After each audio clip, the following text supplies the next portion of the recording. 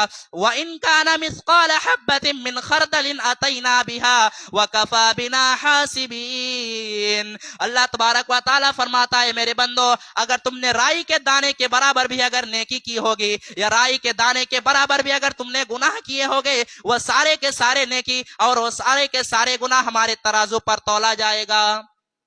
صحابی کہنے لگے اللہ کے نبی جب اللہ کے ترازو پر اتنا خطرناک معاملہ ہوگا یہ تو میرے برداشت سے باہر ہے، یہ تو میری کیپیسٹی سے باہر ہے، اے اللہ کے نبی میں اتنا بڑا رسک نہیں لے سکتا، اے اللہ کے نبی میں اتنا بڑا رسک نہیں لے سکتا، اے اللہ کے نبی انی اشہدک کأنہم کلہم احرار اے اللہ کے نبی میں آپ کو گواہ بنا کر کے کہتا ہوں کہ میں نے اپنے سارے غلاموں کو آزاد کر دیا، جو بھی میں نے ان کو سزا جو بھی انہوں نے غلطی کی تھی سب میں نے اسے معاف کر دیا، اور اے اللہ کے نبی میں آپ کو گواہ بنا کے کہتا ہوں اور تمام لوگوں کو گواہ بنا کے کہتا ہوں کہ میں نے سارے غلاموں کو آزاد کر دیا۔ یہ حقوق العباد۔ آج افسوس ہوتا ہے عدالتوں پہ چلے جاؤ، کچہریوں پہ چلے جاؤ، بھائی بھائی کے خلاف کیس لڑ رہا ہے، باپ بیٹے کے خلاف کیس لڑ رہا ہے، رشتہ دار کے خلاف کیس لڑ رہا ہے، پڑوسی کے خلاف کیس لڑ رہا ہے، سب سے زیادہ آپس میں لڑائی جھگڑے یہ مسلمان قوم کر رہی ہے، یہ شرم کی بات ہے اور چلو بھر پانی میں ڈوب مرنے کی بات ہے۔ ہمیں تو سب سے زیادہ حقوق العباد کے معاملے میں ساودھان رہنا چاہیے۔ میرے پیارے بھائیوں اللہ کے نبی صلی اللہ علیہ وسلم گارنٹی دیتے ہیں، آپ نے فرمایا انا زعیم ببیت فی ربض الجنہ میں اس شخص کو جنت میں مکان کی گارنٹی دیتا ہوں، میں اس شخص کو جنت میں پلاٹ کی گارنٹی دیتا ہوں۔ اور چمنی بازار کے لوگوں پورنیہ میں زمین خرید لیتے ہو تو اپنے آپ کو بہت خوش نصیب مانتے ہو، پورنیہ میں مکان بنا لیتے ہو تو اپنے آپ کو بہت خوش نصیب مانتے ہو کہ میں نے پورنیہ میں زمین خرید لی، میرے نبی تمہیں جنت میں پلاٹ دلا رہے، میرے نبی تمہیں جنت میں مکان دلا رہے، بس ایک کام کر لو انا زعیم ببیت فی ربض الجنہ میں اس شخص کو جنت میں مکان کی گارنٹی دیتا ہوں، لمن ترک المراء وان کان محقا جو حق پر رہنے کے باوجود جھگڑا چھوڑ دے، وہ انسان حق پر ہے وہ بالکل صحیح ہے تب بھی دوسرے بھائی سے جا کر کے کہتا ہے جو بھی ہوا چلو معاف کر لو، آپس میں معاملہ سلجھا لو، میں اسے جنت کی گارنٹی دیتا ہوں۔ یہ حقوق العباد کا معاملہ۔ آج تو ذرا سی بات پر بھائی بھائی سے تعلق توڑ لیتا ہے، باپ بیٹے میں رشتہ ختم ہو جاتا ہے، پڑوسی سے دشمنی شروع کر دیتی ہے، یہاں تک دشمنیاں ہو جاتی ہے، انسان مرنے لگتا ہے، اپنے بچے کو وصیت کر کے جاتا ہے خبردار تو میرے بھائی سے بات نہ کرنا، تو میرے باپ سے بات نہ کرنا، تو میرے بیٹے سے بات نہ کرنا، پڑوسی سے کوئی تعلق نہ رکھنا۔ یہ کون سا لفظ ہے؟ مرنے کے وقت بھی وصیت کر کے جاتا ہے، زندگی بھر دشمنی رکھنے کے بعد بھی مرنے کے وقت اپنے بچے کو وصیت کر کے جاتا ہے۔ میرے پیارے بھائیوں کیا آپ نے اللہ کے پیارے نبی کی یہ حدیث نہیں سنی ہے؟ آپ نے فرمایا لا يحل لمسلم ان يهجر اخاه فوق ثلاث کسی مسلمان کے لیے یہ جائز نہیں ہے، کسی بھی مسلمان کے لیے جائز نہیں ہے کہ اپنے مسلمان بھائی سے 3 دن سے زیادہ تعلق توڑ کر کے رکھے، کسی مسلمان کے لیے یہ جائز نہیں ہے۔ اسی لیے ہماری شریعت نے ہمیں سلام سکھایا ہے، جب بھی اپنے مسلمان بھائی سے ملا کرو سلام کیا کرو۔ میرے پیارے بھائیوں یہ سلام تو کوئی معمولی چیز نہیں ہے، دشمن بھی آپ کو ملے گا آپ کہیں گے السلام علیکم، آپ نے سلامتی کی دعا کر دی، ورحمت اللہ وبرکاتہ آپ نے رحمت کی دعا کر دی، آپ نے برکت کی دعا کر دی، آپ کا دشمن ہے آپ سے کوئی تعلق نہیں ہے لیکن آپ نے جب اس کے لیے سلامتی کی دعا کر دی، رحمت کی دعا کر دی، برکت کی دعا کر دی، سارے دل کی دشمنی مٹ گئی، جتنی دشمنیاں تھی ساری دشمنی ختم ہو گئی۔ اسی لیے اللہ کے نبی صلی اللہ علیہ وسلم جب مکہ سے مدینہ ہجرت کرتے ہیں اپنے صحابہ کو پہلی نصیحت کیا کرتے ہیں؟ میرے صحابے افسو السلام بینکم آپس میں سلام کو پھیلاؤ، آپس میں سلام کو عام کرو۔ تو سلام کیا کرو؟ یہ سلام بہت بڑی چیز ہے، یہ سلام بڑی بڑی دشمنیاں کو ختم کر دیتی ہے۔ تو سلام کو پھیلایا کیجیے اور آپس میں دشمنی نہ مت رکھیے. صحابہ کے درمیان بھی اختلافات ہوئے, صحابہ اکرام کے اندر بھی دشمنیاں ہوئی, لیکن صحابہ نے دل میں بغض نہیں رکھا. اما عائشہ رضی اللہ تعالی عنہ کے ایک بھانجے تھے, ان کے بہن کے بیٹے تھے جن کا نام عبداللہ بن زبیر تھا. عبداللہ بن زبیر کی خالہ تھی اما عائشہ.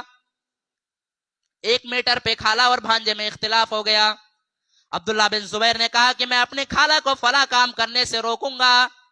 خالہ کے اندر یہ عادت تھی, اما عائشہ کے اندر یہ عادت تھی کہ وہ پیسے کو روکا نہیں کرتی تھی. وہ بہت زیادہ اللہ کے راستے میں دان و خیرات کیا کرتی تھی, بہت دانی عورت تھی. اما عائشہ نے کسی کو کوئی زمین دان دی تھی. عبداللہ بن زبیر نے کہا تھا کہ نہیں, میں اپنے خالہ کو یہ زمین دان کرنے نہیں دوں گا, میں اپنے خالہ کو یہ زمین دینے نہیں دوں گا. خالہ کو پتا چلا کہ میرے بھانجے نے میرے بارے میں ایسا کہا ہے کہ اللہ کی قسم میں اپنے خالہ کو روکوں گا.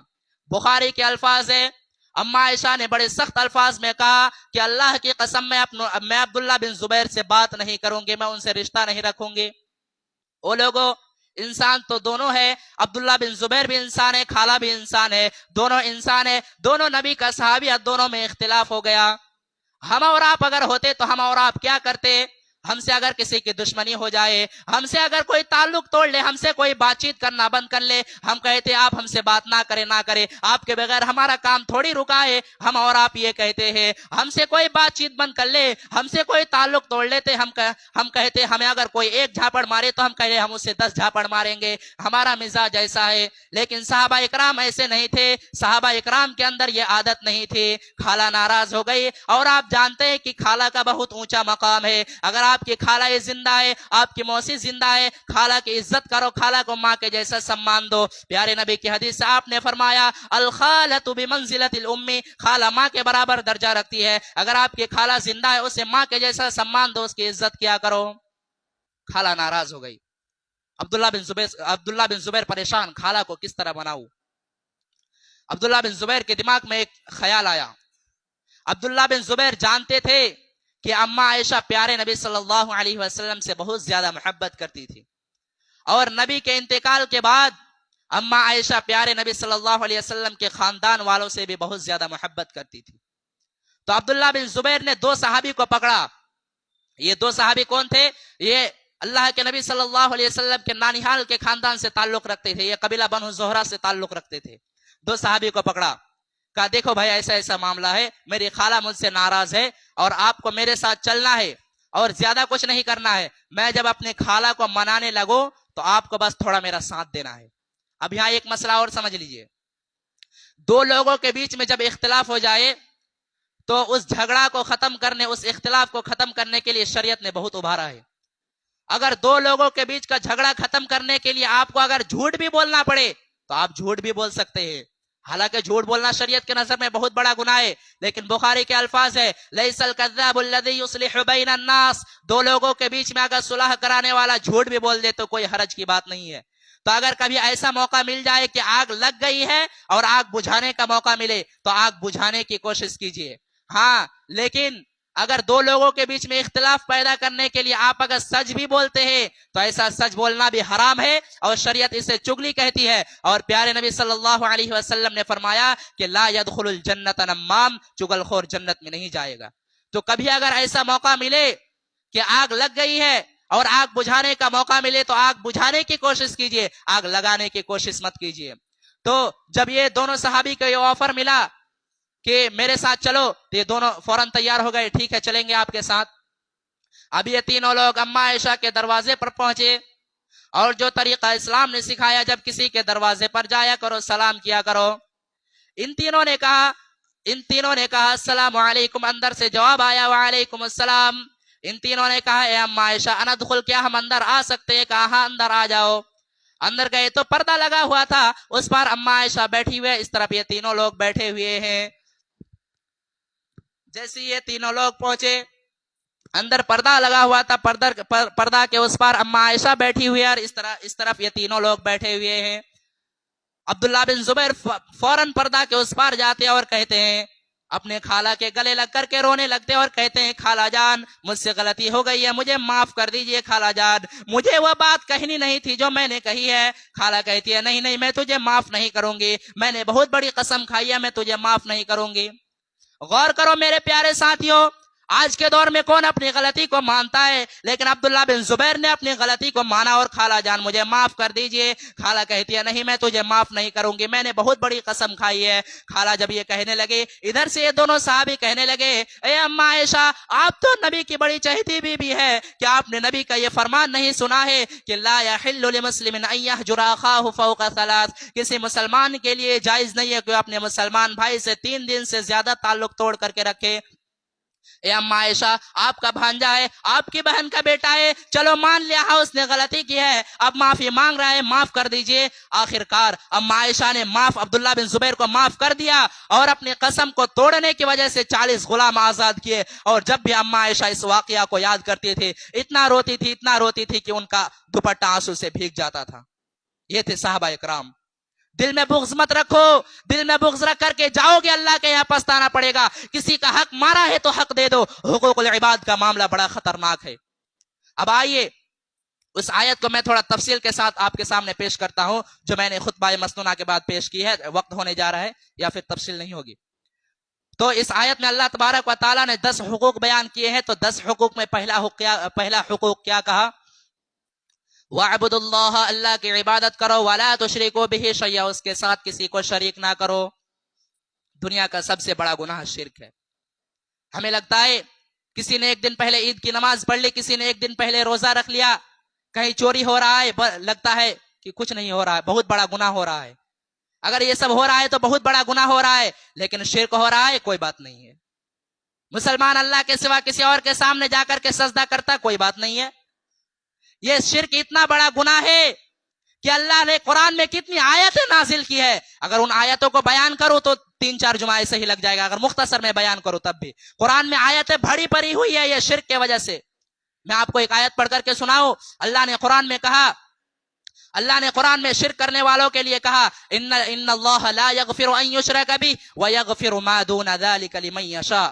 شرک کو کبھی معاف نہیں کریں گے, یہ شرک گناہ اللہ کبھی بھی معاف نہیں کرے گا. انہ من یشرک باللہ فقد حرم اللہ علیہ الجنہ ومأواہ النار وما للظالمین من انصار. یہ شرک کرنے والا شرک کرنے کے بعد بغیر توبہ کیے ہوئے اگر دنیا سے چلے جائے, جنت حرام ہے اس کے اوپر, جنت حرام, وہ کبھی جنت میں نہیں جائے گا, وہ ہمیشہ ہمیشہ جہنم میں رہے گا. اور ایسے ظالموں کے لیے اللہ تبارک و تعالیٰ کی طرف سے کوئی مدد نہیں آئے گا. اور مسلمان یہی شرک جا کر کے وہ مزار پہ جا کے سجدہ کر رہا ہے. اب لوگ کہیں گے یہ تو باپ دادا کا دین ہے, یہ باپ دادا کے اس سے چلے آ رہا ہے, تو یہ کیا قرآن غلط ہے؟ یہ قرآن میں یہ آیت غلط ہے. قرآن میں تو آپ نے جب قرآن کو پڑھا تو شروع میں ہی اقرار کر لیا ذالک الکتاب لا ریب فیہ, بے شک اس کتاب میں کوئی شک نہیں ہے. تو یہ سب آیتیں قرآن کی ہے, اور قرآن میں ہی اللہ نے کہا وہ ہمیشہ جہنم میں رہے گا, اور یہ شرک کرنے والا ہمیشہ ہمیشہ جہنم میں رہے گا. کتنی مثالیں اللہ نے قرآن میں شرک کے لیے بیان کیا ہے, کتنی مثالیں بیان کی ہے. ابھی وقت نہیں ہے اس لیے ان مثالوں کو بیان نہیں کروں گا. کبھی اللہ تبارک و تعالیٰ کا زندہ رکھے تو آپ لوگوں کو پورا شرک کو تفصیل کر کے بیان کروں گا آپ لوگوں کے سامنے انشاءاللہ. یہ شرک بہت بڑا گناہ ہے, یہ شرک سے بچیے. یہ شرک کے بارے میں مولانا الطاف حسین حالی نے 100 سال پہلے نقشہ کھینچا تھا. جب مولانا الطاف حسین حالی کے اس نقشہ کو آج جب ہم پڑھتے ہیں تو ایسا لگتا ہے کہ مولانا الطاف حسین حالی نے 100 سال پہلے آج کے حالت کے نقشہ کو دیکھ کر کے وہ نقشہ کھینچا تھا. کیا نقشہ کھینچا تھا مولانا الطاف حسین حالی نے؟ کرے غیر کر بت کی پوجا تو کافر, کواکب میں مانے کرشمہ تو کافر, جھکے آگ پر بہر سجدہ تو کافر, جو ٹھہرائے بیٹا خدا کا تو کافر, مگر مومنوں پر کشادہ ہے راہے, پرستش کرے شوق سے جس کی چاہے, نبی کو جو چاہے خدا کر دکھائے, اماموں کا رتبہ نبی سے بڑھائے, مزاروں پہ جا جا کے نظریں چڑھائے, شہیدوں سے جا جا کے مانگے دعائے, نہ توحید میں کچھ فرق اس سے آوے, نہ اسلام بگڑے نہ ایمان جاوے. 100 سال پہلے نقشہ کھینچا تھا. اور یہ نقشہ اگر ایک غیر مسلم اگر پتھر کے سامنے سجدہ کرتا ہے, مورتی کے سامنے سجدہ کرتا ہے تو اسے کافر کہتے ہیں, اسے جہنمی کہتے ہیں. وہی کام ایک مسلمان جا کر کے مزار پہ کرتا, موحد کیسے ہو سکتا ہے؟ اسلام یہ ناانصافی نہیں کر سکتا ہے. اگر وہ کافر ہے تو وہ بھی کافر ہوگا, کیونکہ اس نے مزار پہ جا کر کے سجدہ کیا ہے, اللہ کے علاوہ کسی اور کے سامنے جا کر کے سجدہ کیا ہے. اور سورہ جن میں اللہ تبارک و تعالیٰ نے کہا ان المساجد للہ فلا تدعوا مع اللہ احدا, سجدہ اور عبادت کے لائق اللہ تعالیٰ ہے, اس کے سوا کسی کی بھی عبادت نہیں کرو. تو یہ پہلا حق اللہ نے اپنا بیان کیا کہ شرک نہیں کرنا ہے. وَعْبُدُ اللَّهَ, اللہ کی عبادت کرو. وَلَا تُشْرِكُوا بِهِ شَيْئًا, اس کے ساتھ کسی کو شریک نہ کرو. یہ پیشانی جھکے تو اللہ کے سامنے جھکے, یہ ہاتھ اگر اٹھے تو اللہ کے سامنے اٹھے, اگر یہ زبان پر کوئی کلمہ اگر ظاہر ہو تو رب کا نام ظاہر ہو. اس کے علاوہ یا خواجہ غریب نواز یا مشکل کشا یہ کچھ زبان میں نہیں آنا چاہیے. سب سے پہلا حق اللہ نے اپنا بیان کیا کہ شرک نہ کرو. اور دوسرا حق اللہ نے کیا کہا, وَبِالْوَالِدَيْنِ إِحْسَانًا, اور اپنے ماں باپ کے ساتھ اچھا سلوک کرو. کتنے اولاد ایسے ہیں, ماں بوڑھی ہو گئی ہے, باپ بوڑھا ہو گیا ہے, باپ کو دواؤں کی ضرورت ہے, ماں کو چھوٹی چھوٹی چیزوں کی ضرورت ہے, جوان بیٹا گھر میں سو کر کے اسے ماں باپ کی کوئی فکر ہی نہیں ہے. ماں باپ کے سامنے جا کر کے اس طرح بات کرتے ہیں, ایسا نہیں لگتا ہے کہ ماں باپ نے اسے جنم دیا ہے, ماں باپ نے اس کی پرورش کی ہے, ایسا بالکل نہیں لگتا ہے. آج کتنے ایسے واقعات دیکھنے کو ملتے ہیں. ہاں یہ ہو سکتا ہے کہ ماں باپ کبھی غلط ہو. میں نے کتنے ایسے بیٹوں کے آنکھوں میں بھی آنسو دیکھا, اس کے ماں باپ نے اپنے بچے کو خون کے آنسو رلائے ہیں. ماں باپ غلط ہو سکتے ہیں, لیکن ماں باپ غلط ہو تب بھی ان کے ساتھ آپ کو اچھا سلوک کرنا ہے. ماں باپ وہ ہستیاں ہیں جنہیں ہمیں اور آپ کو جنم دیا ہے, ہمیں مرتے دم تک اپنے ماں باپ کے ساتھ اچھا سلوک کرتے رہنا ہے. اللہ کے پیارے نبی کے پاس ایک صحابی آتے ہیں, صحابی کا نام بشیر ہے. اور بشیر کہتے ہیں اللہ کے نبی کو, اے اللہ کے نبی, میں اپنے بیٹے نعمان کو ایک زمین دینا چاہتا ہوں, میں اپنے بیٹے نعمان کو ایک کھجور کا باغ دینا چاہتا ہوں. نبی صلی اللہ علیہ وسلم نے فرمایا, اے میرے صحابی, کیا تمہارے اور بھی بیٹے ہیں؟ کہا ہاں اللہ کے نبی اور بھی بیٹے ہیں. آپ نے کہا اے بشیر, کیا آپ نے سارے بیٹے کو کھجور کا باغ دیا ہے, سارے بیٹے کو زمین دیا ہے؟ کہا اے اللہ کے نبی نہیں, میں نے سارے بیٹے کو زمین نہیں دیا ہے, میں اسی بیٹے کو زمین دینا چاہتا ہوں. آپ نے کہا اے بشیر, یہ ظلم ہے, یہ اتیاچار ہے, یہ ظلم ہے, اور اگر تم چاہتے ہو کہ اس گواہی پر میں, اس ظلم پر میں گواہی دوں, واللہ لا اشہد علی جور, اے بشیر میں اس ناانصافی پر گواہی نہیں دوں گا. تو ماں باپ غلط ہو سکتے ہیں, تب بھی ان کے ساتھ اچھا سلوک کرنا ہے. تیسرا حقوق کیا بیان کیا ہے, وَبِالْوَالِدَيْنِ إِحْسَانًا وَبِذِي الْقُرْبَى, اور اپنے رشتہ داروں کے ساتھ بھی تم اچھا سلوک کیا کرو. کوئی چچا ہے, کوئی دادا ہے, کوئی پڑوسی ہے, کوئی چچا ہے, یہ جتنے آپ کے رشتہ دار ہیں, یہ سارے رشتہ داروں کے ساتھ آپ کو اچھا سلوک کرنا ہے. اور ایک بات جانتے ہیں, یہ رشتے جو ہوتے ہیں نا, یہ رشتے ہم نہیں بناتے ہیں. ہم دنیا میں پیدا ہوئے کہ ہمیں پتا لگا یہ ہمارا باپ ہے, یہ ہمارا بیٹا ہے, یہ ہمارا باپ ہے, یہ ہمارا بھائی ہے, یہ ہمارا چچا ہے. ہم دنیا میں پیدا ہوئے تو ہمیں پتا چلا یہ رشتے اللہ نے بنائے ہیں. جب رشتے اللہ نے بنائے ہیں تو اس رشتے کو توڑ نہیں سکتے ہیں. اگر توڑیں گے تو اللہ تبارک و تعالی بہت سخت سزا دے گا. اللہ کے نبی صلی اللہ علیہ وسلم نے فرمایا کہ جب اللہ تبارک و تعالیٰ نے ساری کائنات کو بنایا تو یہ رشتہ جو ہے اللہ کے پاس آیا اور کہا, اے اللہ ھذا مقام الاعز بک, اے اللہ میں تیری پناہ میں آیا ہوں, تو بتا دے میرے ساتھ کیسا سلوک ہونا چاہیے. اللہ نے کہا, رشتہ جو تجھے توڑے گا میں اسے توڑوں گا, جو تجھے جوڑے گا میں اسے جوڑوں گا. جو رشتہ توڑے گا اللہ اسے توڑے گا, جو رشتہ جوڑے گا اللہ اسے جوڑے گا. تو رشتہ داروں کے ساتھ اچھا سلوک کرو. اب لوگ کہیں گے کہ رشتہ دار بھی تو ہمارے ساتھ بہت غلط کرتے ہیں, پڑوسی بھی تو ہمارے ساتھ بہت غلط کرتے ہیں. ایسے صورت میں کیا کرنا چاہیے؟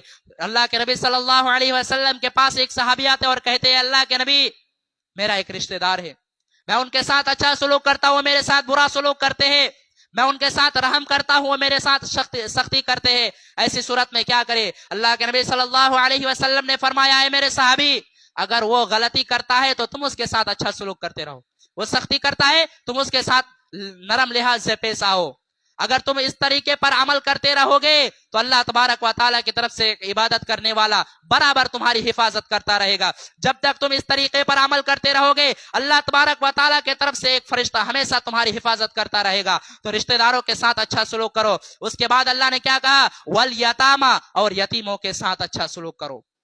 جس کا باپ دنیا سے چلا گیا وہ بیچارہ یتیم ہو گیا, وہ بیچارہ بے سہارا ہو گیا، اس یتیم کا سہارا تم بن جاؤ، اس یتیم کی کفالت کرنے والے تم بن جاؤ۔ ہاں، یتیموں کے نام سے دبئی سے اور سعودیہ سے پیسہ آنے والا اگر کوئی حرام اور ناجائز طریقے سے کھا رہا ہے تو کان کھول کر کے سن لے، اللہ نے قرآن میں کہا ان الذین یأکلون اموال الیتامی ظلما انما یأکلون فی بطونہم نارا۔ جو لوگ یتیموں کا مال ناجائز طریقے سے کھا رہے، وہ یتیموں کا مال نہیں کھا رہے بلکہ اپنے پیٹ میں جہنم کی آگ بھر رہا ہے۔ یتیموں کا مال کھانے والے نہ بنو، یتیموں کا سہارا بنو۔ اگر یتیموں کا سہارا بن جائے، یتیم کے اگر کفالت کرنے والے بن جائیں گے، پیارے نبی صلی اللہ علیہ وسلم کہتے ہیں انا وکافل الیتیم کہاتین۔ آپ نے اپنی دونوں انگلیوں سے اشارہ کر کے فرمایا انا وکافل الیتیم کہاتین فی الجنہ، میں اور یتیم کی پرورش کرنے والا جنت میں اس طریقے سے رہوں گا جس طریقے سے دونوں انگلیاں آپس میں ملی ہوئی ہے، جڑی ہوئی ہے۔